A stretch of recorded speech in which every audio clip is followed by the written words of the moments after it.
I think when somebody says fine, they're lying. And so my instinct is to say I'm fine.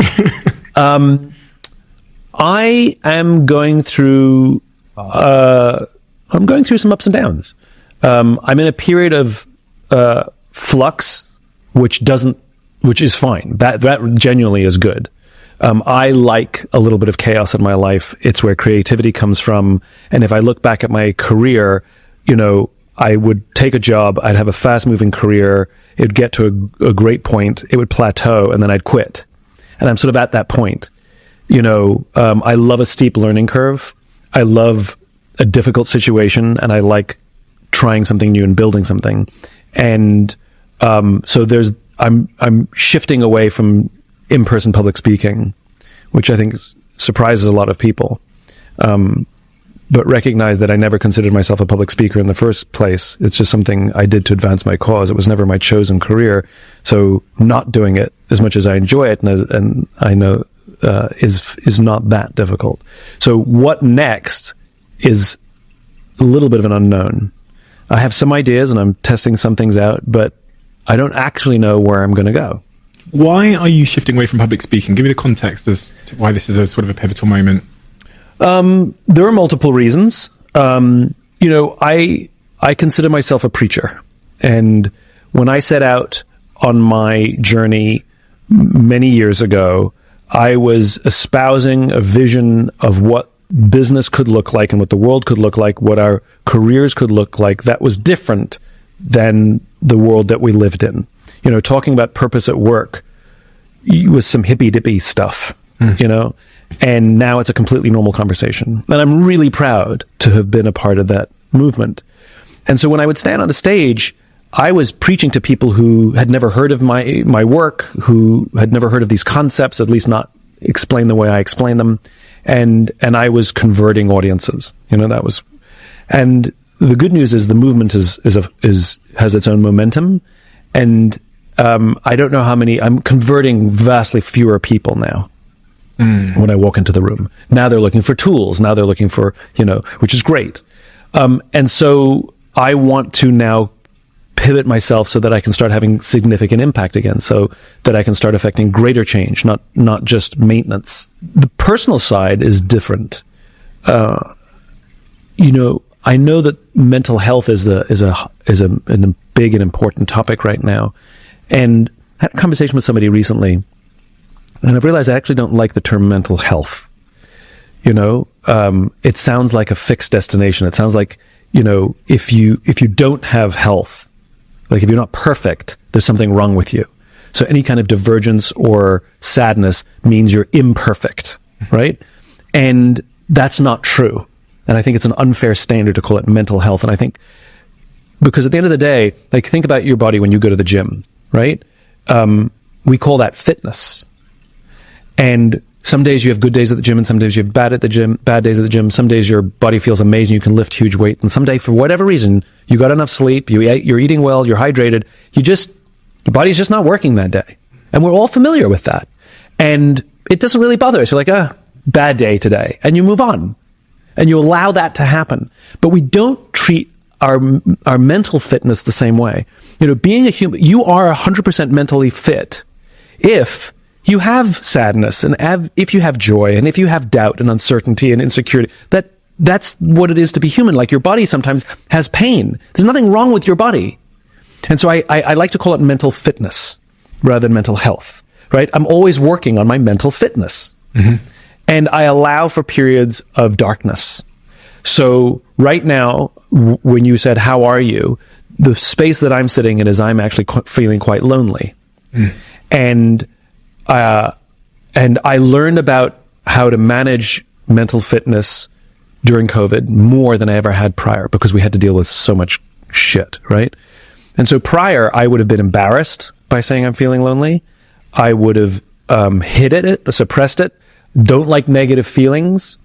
Whereas now, I'm just sitting in it, not worried about it. I'm allowing it to go through me, like I'm allowing myself to have a bad day at the gym. And weirdly, even though it's not necessarily fun, weirdly appreciative of it. because it makes me human. It just reminds me of a story. Earlier on in my career, I was invited to speak at an event, which is the Association of Meeting Planners. So there's an American Meeting Planners Association, whatever it is.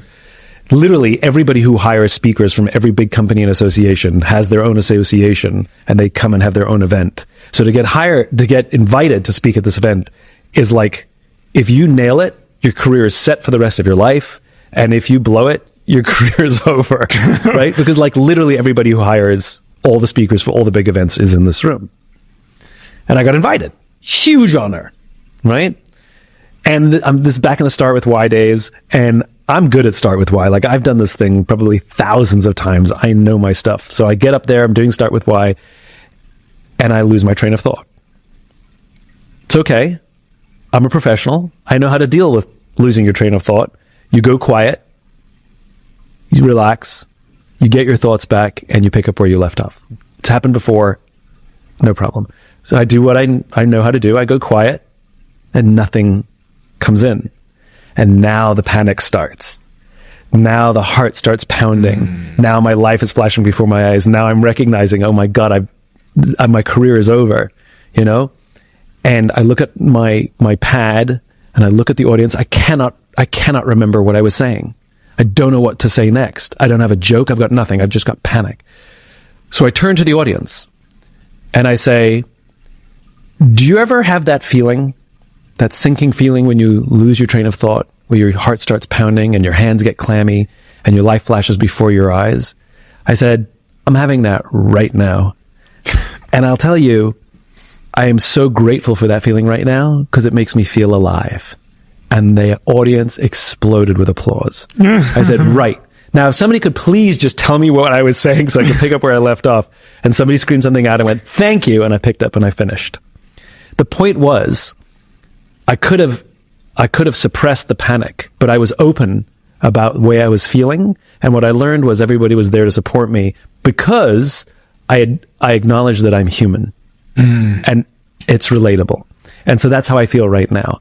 I'm more open about being in a darker space in the shadows right now because it makes me feel quite frankly normal. It makes me feel human, and it's part of mental fitness, you know. And if I didn't have off days or off weeks, then how would I know what to work on? You know, how would I know what good looks like? How would I know how to appreciate the happy days if I didn't have some days that were down? So I'm weirdly grateful for what I'm going through right now. When my friends are struggling, I don't say, take your time. When my friends are struggling, I say, go on. The underlying message is, and I am here sitting in the mud with you. I went to Afghanistan with the Air Force during the war in Afghanistan. I went for 24 hours. And nothing went according to plan. And we ended up thinking we were going to get stuck there. And I never told my parents that I was going to Afghanistan. We landed at 10 o'clock at night in Bagram Air Base, and the door had opened on the side of the plane. We hadn't got off the plane yet. And about 10 minutes after we landed, the base came in a rocket attack, and 3 rockets hit 100 yards off our nose. You could hear the booms, obviously. The air raid sirens are going. Over the speakers, it's telling everybody to go to their shelters, and we're just on a plane filled with gas. And weirdly, I was calm because everybody else was calm. And we never bothered putting on our vests or our helmets because what's that going to do? And we just sort of hung out, and I was weirdly relaxed. And for anybody who's ever been in a war zone, they'll know this. You have all the feelings you're supposed to have. You don't necessarily have them at the right times. My panic came later. We finally were given the all clear. We went to our quarters. The next day I had the most amazing, after about 3 hours of sleep, that's all we got, had the most amazing experience. I got to experience an airdrop mission where we flew a C-17 at 2,000 feet. I watched the back of the door open and whoosh, flew out the back, fuel, ammunition, and water supply to forward operating base, about an hour and a half, 2 hours from Bagram, and then we flew back. Most amazing experience, right? Now, the goal was to leave the country. I was just there to experience an airdrop, meet some people. I had no particular responsibility other than to witness. We found another plane that was going back to Bagram. We asked the pilot, can we join your flight? He said yes. We waited for many hours because there's a lot of waiting.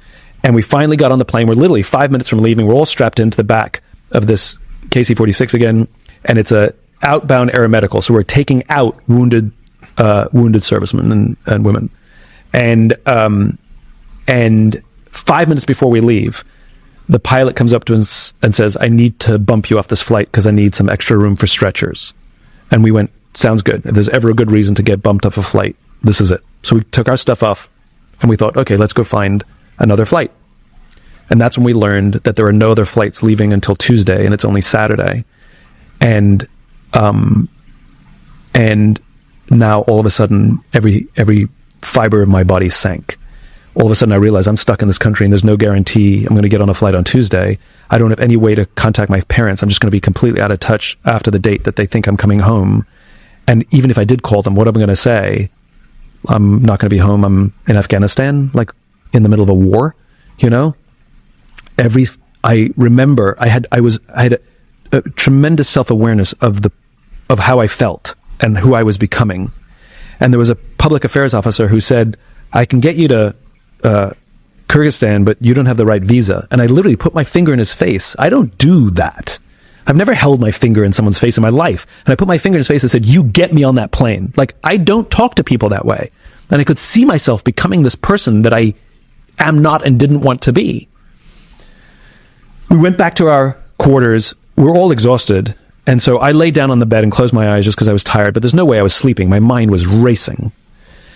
One of the officers said, well, I'm going to see if I can find us another flight. And so he left. And the other officer said, well, I'm going to go to the gym then. And he left. And he thought I was sleeping. So as he left, he turned the lights out and I was left by myself in the dark. My mind going crazy. And now I'm panicked. That feeling that I should have had when the rockets hit, I'm now having it right now. I'm convinced I'm going to die. I'm convinced there's going to be another rocket attack. I'm convinced it's going to land on me. I'm convinced my parents are going to find out I was here when the military knocks on the door and tells them. And no logic can dissuade me. I know one of the reasons I feel this way is because I have no sense of purpose, right? I didn't come here for any reason. I just came here to witness. And so look, I'm in the purpose business. I'm like, all right, Simon, you need purpose. You need purpose. Come up with a sense of purpose. All right, you're here to learn and come back and tell their story. Okay, there you go. And it made me feel good for like 5 minutes. And then it disappeared and the panic and the paranoia came back in. And I went through this cycle multiple times trying to invent a purpose for myself. And then I finally realized I couldn't come up with anything and I gave up. And I lie in that bed, resigned to the fact that I was stuck there without a sense of purpose. And I decided that if I was going to get stuck here, I might as well make myself useful. That I would volunteer. That I would speak to the troops that they wanted me to. I would carry boxes. I would sweep floors. I didn't care how menial the work. I just wanted to serve those who were serving others. And in that moment, I found unbelievable calm. Even excitement to be there to serve those who serve others. As if it were a movie, the timing was extraordinary. Having just come to this remarkable insight, the door flies open. It's Major Throckmorton. He says, there's a flight that's been redirected. It's going to Ramstein. We can get on the plane if we leave now. They're not going to wait for us. We have to go. We have to go now. We have to go now. Where's Matt? I'm like, he's at the gym. We run to the gym. We get Matt off the treadmill. There's no time for him to shower. He puts his uniform back on. We grab all of our stuff and we run to the flight line to get on this plane. We get to the flight line. We can see the C-17 we're supposed to get on. It's right over there. We can see it. But the security stops us and won't let us onto the flight line. There's a fallen soldier ceremony happening somewhere on the base. And out of respect, everything stops. And so we sat on the curb and waited. And while we were sitting there, I told the guys what I had gone through lying in that bed. Mind you, I have no idea how long I was in that bed for. I could have been in there for 10 minutes. I could have been there for an hour. I don't want anybody to tell me either. I lost all concept of time. I sat there and told them what I had gone through, and I'd come to this remarkable insight that true purpose in life is to serve those who serve others. And I wept while I was sitting on that curb. And one of the things that a lot of people don't know about the military is crying is just fine. Finally, the security came up and we were able to walk to the aircraft. We boarded the plane. We would be the only 3 passengers aboard this aircraft. What I didn't know at the time is the reason this flight had been redirected is that we would be carrying the soldier for whom they just had the fallen soldier ceremony. We stood there and waited, and the army brought on the flag-draped casket. The soldiers put the casket right in the middle of the aircraft. They stood there and did a very slow 8-count salute. They turned, marched off the plane, and we could watch them hugging and crying as they walked out of sight.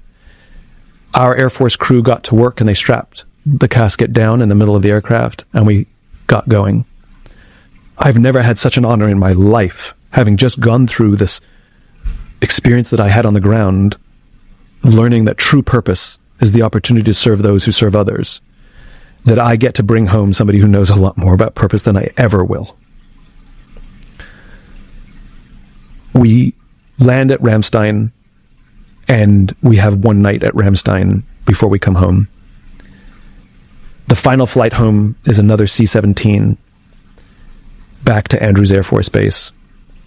And this is an aeromedical evacuation, so it's what they call an AE mission, so the wounded. Some ambulatory, some not. And we get into the flight. This flight was a little more relaxed, and there's lots of nurses tending to the wounded. And in the back of the aircraft was a single gurney, a single Marine who was in what they call CCAT, which is an artificial coma. Very, very badly wounded, and he had 4 doctors attending to him personally. And I sort of avoided going to the back of the plane because it was uncomfortable. And I finally said, no, I gotta go. So I walked to the back of the plane to talk to the docs, and they walked me through his wounds. His buddy stepped on an IED and was killed, and he took the shrapnel. He had shrapnel in the chest, shrapnel in the eye, and he was in very bad shape. And the docs were telling me that the amount of new techniques that they were learning how to treat trauma just because of the war in Iraq and Afghanistan was slowly making its way into civilian hospitals. So even when they're wounded, they're still serving us. And the lead doc was a reservist who works in an ER in Austin. And had I not gone through what I had just gone through 24 hours before, I would never have asked him this question. But I did. I asked him, hey doc, you're a good guy. You work in an ER. You save lives for a living. That's your job. Do you have a different kind of feeling on these missions than you do back home? And he looked at me and he said, 90 to 95% of the people who come through an ER are either drunks or idiots. He says there's not a single drunk or idiot on this aircraft. He said the feeling that I get when I get to work these missions during my reserve hours is more powerful than any feeling I ever get when I'm working back home. Again, the greatest sense of purpose and meaning we can have in our lives is to serve those who serve others. Part of the deal that they made with me when I went, the general said, I want you to go and I want you to come back and tell us your insights. What you saw that we did well, what you saw weak, just tell us your insights. So about 2 weeks after I got home, I went back to Scott Air Force Base and was standing in a room full of all the brass, all the generals, the colonels, all the command from the mobility forces.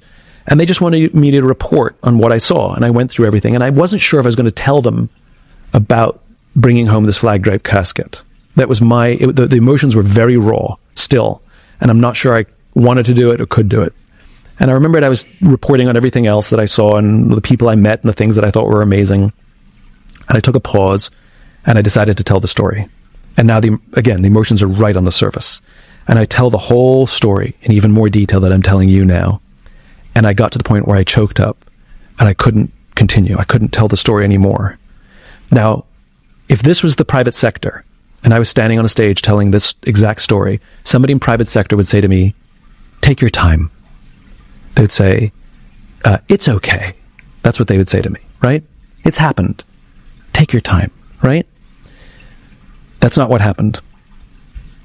I stood there completely choked up. I couldn't speak, and was one voice from the back of the room, the general, and he said, go on, meaning go on and we're with you. Right? And that's the difference between private sector and these wonderful people. In private sector, they say to you, take your time as if you're alone. Take all the time you need by yourself. And here are these people who understand what service truly means. They say, go forwards, go on, move forwards, you have no choice, and we will be with you. And that's what I learned from them. When my friends are struggling, I don't say, take your time. When my friends are struggling, I say, go on. When my friends are crying, I say, go on. The underlying message is, and I am here sitting in the mud with you. It is the greatest honor of my life. And because of that experience, that's where the book Leaders Eat Last came from. That experience was the impetus for that book. So when we talk about what the future looks like, I just want to live a life of service. I want to continue to serve those who serve others. And to meet people who live a life of service, I will do anything for them. I think there's an unwritten rule that when you meet someone who's devoted their life to serving those who serve others, that it is our responsibility to serve them. There's an unwritten rule. The reason I do so much pro bono stuff is because when I meet people who are on the side of good, on the side of service, I obey that unwritten agreement that I will be there for you and I will serve you and expect nothing in return. And if you want to bring it full circle back to relationships, when one person shows up in the relationship to serve you, you have the moral responsibility to serve them. Because to serve someone who serves others, they are serving you, which means we have to serve them.